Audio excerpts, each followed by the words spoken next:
وهب inta badan ay adeegsadaan bulshooyinka caalamka waana qori ay jecel yihiin kooxaha haweysan ee mucaaradka dowladaha waana qori ay aad u fududahay adeegsigiisa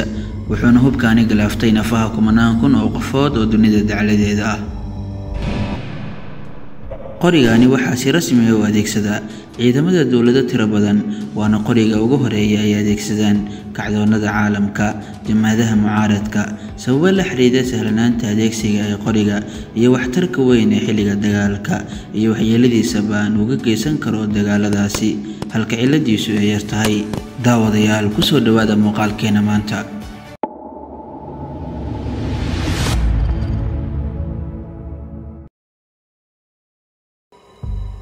Kalashnikov ama AK-47 waa qori aad u fudud oo qof waliba isticmaali karo waxaana sameeyay nin Ruush ah oo lagu magacaabo Mikhail Kalashnikov oo ahaa hindisaha qoriga AK-47 wuxuu ku dhashay galbeedka Siberia sanadii 1919 waxaana loogu yeeray sanadii 1938 inuu ka mid noqdo ciidamada midowga Soviet ee loo yaqaano Red Army wuxuuna xirfad u lahaa ay qayb ka noqotay sidii loo hormarin lahaa hubka ay isticmaalaan ciidamada iyo taangiyada hase yeeshee waxa uu xilligaasi kadib uu go'aansaday inuu farsameeyo qorigaani caanka ah ee AK-47 wuxuuna ku jiray isbitaal kadib markii uu weydiiyay askari ay saaxiib ahaayeen sababta uu Ruushka u sameeysan waayay qori la mid ah kuwa ay isticmaalaan Jarmalka qorigaani uu hindisay Kalashnikov sanadii 1947 ayaa noqday mid dunida oo dhan laga isticmaalo waxaana loo adeegsaday dagaalada dunida ka dhacay intooda badan qorigaani waa mid kamid ah saddexda hindise ee ugu horeeyay ee qarnigii 20aad ee la soo dhaafay oo ahaa soddonkii hindise ee qarnigaasi si weyn u bedelay nolosha aadanaha taasoo qoriga dhaxalsiisay inuu sumcad ka helo dunida oo dhan wuxuuna noqday hubka ugu caansan uguna isticmaalka badan ee Ruushka Kalashnikov wuxuu qorigaani ku soo bandhigay tartanka hubka qoryaha isagoo ku guuleystay tartanka kuna soo baxay kaalmaha ugu horeeya ee tartanka wuxuuna ahaa qoriga AK-47 kan ugu fiican xilligaasi laga bilaabo waqtigaasi qoriga AK-47 waxa uu noqday qori ay adeegsadaan ciidamada dawladad badan oo dunida ah wuxuuna ku soo baxay qoriga AK-47 qori ay fududahay adeegsigiisa laguna isticmaali karo cimilooyinka kala duwan ee dunida Kalashnikov markii uu keenay fikradda ah inuu sameeyo qorigaani dilaaga ah wuxuu ku jiray isbitaal ku yaala magaalada Moscow oo laga daweynayay dhaawacyo ka soo gaaray dagaalkii labaad ee dunida wuxuuna bartay dhowr naqshadood ugu dambeynna uu hirgeliyay sameynta naqshadda uu talagalay qoriga AK-47 waxaana laga soo guuriyay qorigii ay Jarmalku u adeegsanayeen dagaalka ee magaciisa la oran jiray MB44STJ kadibna ciidamada Ruushka waxay tijaabiyeen qorigaani dilaaga ah sanadii 1947